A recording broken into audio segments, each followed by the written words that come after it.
Haiti, or Quisqueya, a paradise island, was home to the Taino people with their complex societies, intricate craftsmanship, and deeply rooted spirituality. All of this is about to change with the arrival of one man, Christopher Columbus. Driven by a burning desire to find a new route to Asia, Columbus faces a grueling voyage fraught with storms, sickness, and mutiny before finally reaching the shores of the New World. As the Taino and Europeans meet for the first time, a new chapter in history unfolds. What will become of the Taino people? How will their lives change as they encounter these foreign explorers? Embark on a thrilling journey through time to discover the fate of Haiti and its people.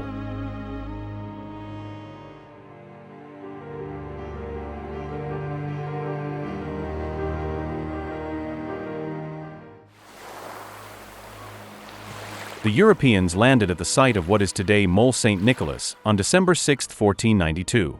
Upon arriving on the island of Haiti, Columbus and his crew were welcomed by the Taino natives, who were peaceful and receptive to the Europeans. The Tainos were curious about the newcomers, and Columbus was also eager to learn more about their culture. Christopher Columbus was captivated by the beauty and natural resources of Hispaniola. He described the island as a paradise, with fertile lands, abundant gold, and a pleasant climate. Columbus believed that the island had great potential for colonization and resource extraction, which would benefit Spain and further its imperial ambitions. The island of Haiti was divided into 5 distinct chiefdoms or provinces, each with its own cacique or chief. The 5 chiefdoms were Marin, Magua, Maguana, Zaragua, and Higüey. Marin was led by Guacanagaríx. Magua, located in the northeast, was led by Guacanagaríx.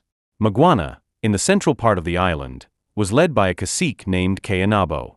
This chiefdom was known for its mountains and would become the center of resistance against Spanish colonizers. Zaragua was located in the southwestern part of the island and was led by Bohiquio. After Bohiquio's death in the late 1490s or early 1500s, likely due to illness or natural causes, Anaquona, his sister and the wife of Caonabo, became his successor.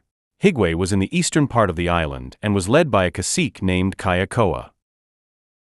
Guacanagaríx, who ruled the region of Marin, was one of the first indigenous leaders to meet Christopher Columbus and his crew upon their arrival. He was friendly and cooperative.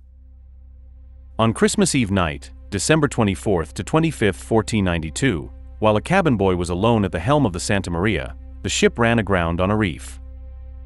The ship was lost, and only the help of the natives allowed most of the cargo to be unloaded in an emergency. Guacanagaríx offered his help and allowed Columbus to establish the settlement of La Navidad on his territory, using the remains of the ship as construction materials. Christopher Columbus was forced to leave 39 men behind. He took some natives hostage and continued his exploration. He continued to sail along the northern coast of Hispaniola with just one ship until he met Pinzon and the Pinta on January 6, 1493.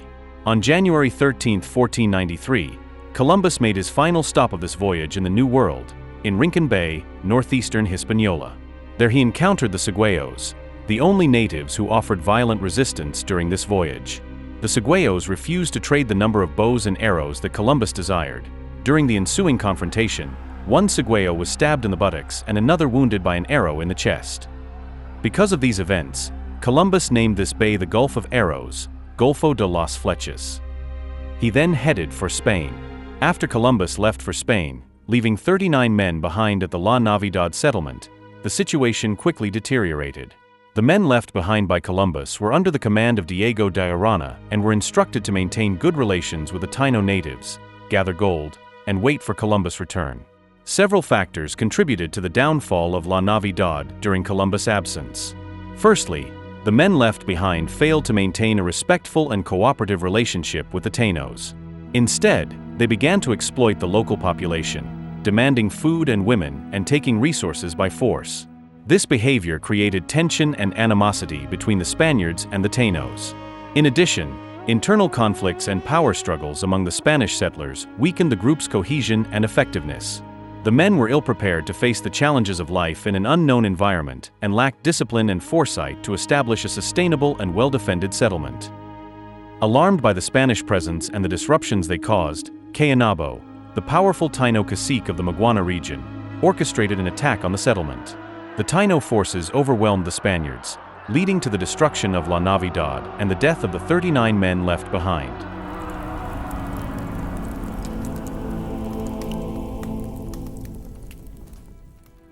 When Columbus returned to Spain in March 1493 after his first voyage, he was greeted with much enthusiasm and interest.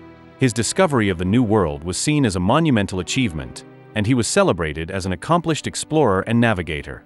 Queen Isabela and King Ferdinand were particularly pleased with his discoveries, as they had financed his expedition in hopes of finding new trade routes and valuable resources. Columbus presented the Spanish monarchs with some of the natives he had captured from the New World, as well as various exotic items such as gold, parrots, and plants, including tobacco. These items further fueled the excitement and curiosity of the Spanish court and the general population. The success of Columbus' first voyage encouraged King Ferdinand and Queen Isabela to finance a second expedition to further explore and colonize the newly discovered lands. Preparations for the second voyage began shortly after Columbus returned to Spain, and this time, the scale of the expedition was much larger. The second voyage aimed to establish a permanent presence in the New World and take advantage of the wealth and potential resources of the discovered lands. The fleet for the second voyage consisted of 17 ships, including both large and small vessels, and carried about 1,200 settlers, including soldiers, farmers, artisans, and priests. The settlers were equipped with various supplies, tools, livestock, and seeds necessary to establish a self-sustaining colony. The second expedition also had a more ambitious exploration agenda, aiming to discover new islands and territories in the Caribbean and beyond. When Columbus returned to Hispaniola on this second voyage in November 1493, he discovered the unfortunate fate of the 39 men he had left at La Navidad. The settlement had been destroyed, and all the men had been killed. Columbus learned from the Taino people, including the cacique Guacanagaríx, that the Spanish settlers had misbehaved, mistreated the locals, and seized resources. This behavior had led to tensions and ultimately, to the attack on La Navidad by Caonabo's forces. Realizing that he needed to establish a new settlement elsewhere, Columbus decided to move east along the northern coast of Hispaniola. On January 2, 1494, he founded the permanent settlement of La Isabela in what is now the Dominican Republic. La Isabela was named in honor of Queen Isabela of Spain and was to serve as the main Spanish settlement in the New World. La Isabela faced numerous challenges from the outset. The location was not ideal, as it lacked a proper port, fertile land, and easy access to fresh water. The settlers encountered difficulties cultivating crops, leading to food shortages and malnutrition. In addition, diseases brought by the Europeans began to spread among the Taino population. Despite these challenges, Columbus continued to explore the surrounding regions and search for sources of wealth, particularly gold. As the situation in La Isabela deteriorated, conflicts between the Spaniards and the Taino people intensified. As the Spanish colonizers began to establish a more permanent presence on Hispaniola, they sought to exploit the labor and resources of the indigenous Taino people to promote their economic and political goals.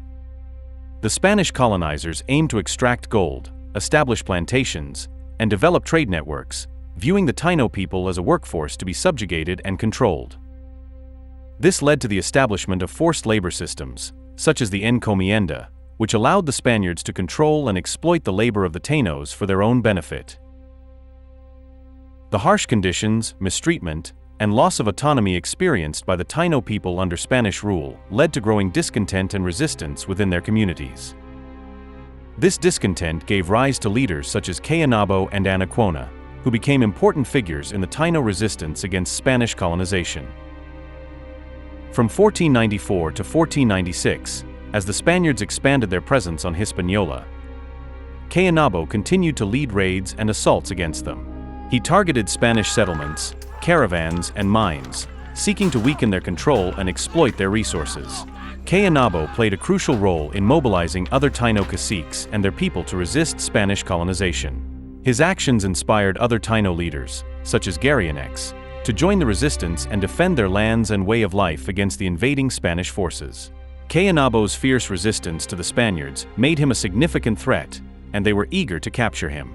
In 1496, the Spanish conquistador Alonso de Ojeda devised a plan to arrest Caonabo using deception.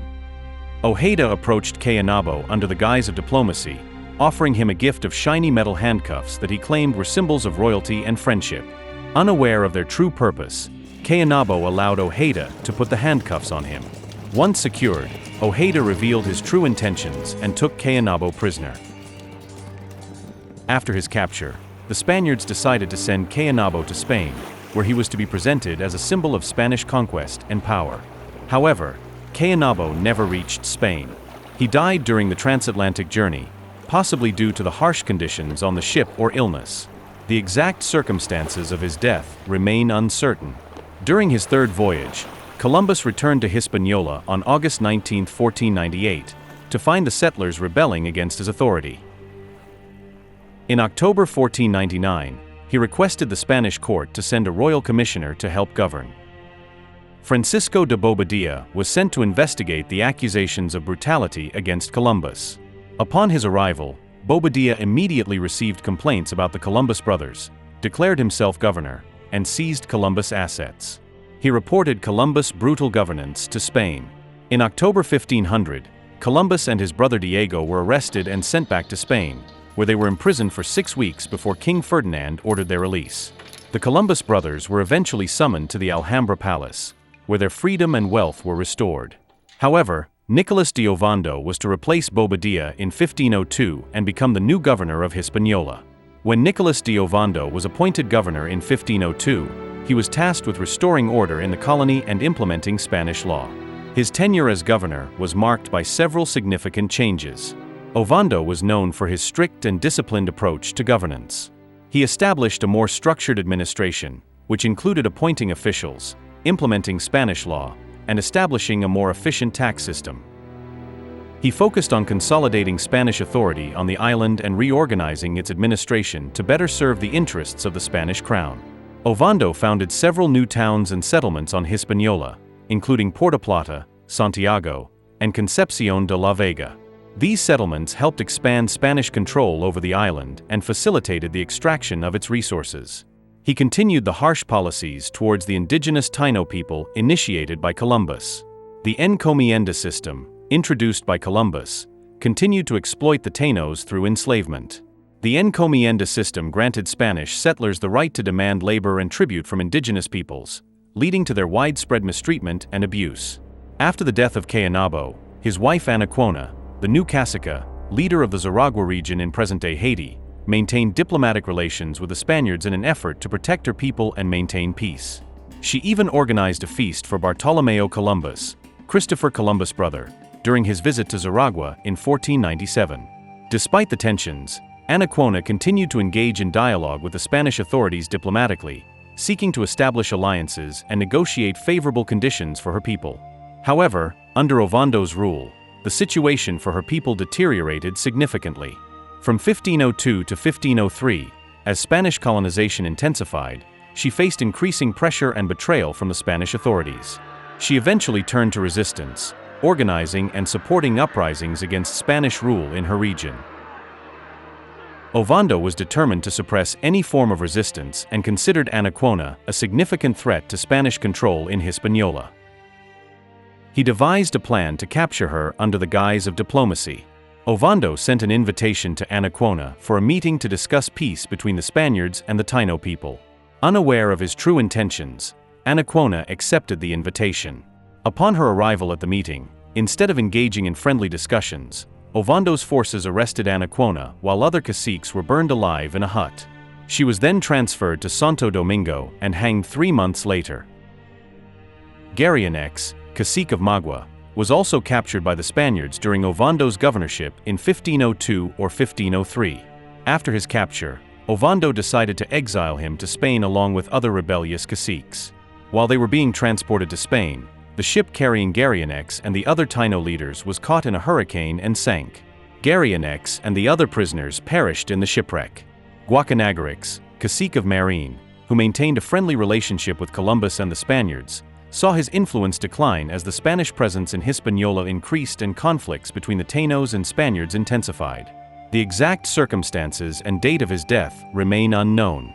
There is also little information about Cayacoa, the cacique who led the Higüey region during Christopher Columbus' arrival in 1492. However, after his reign, Catabanama eventually emerged as an important leader in the Higüey region and led resistance against the Spaniards.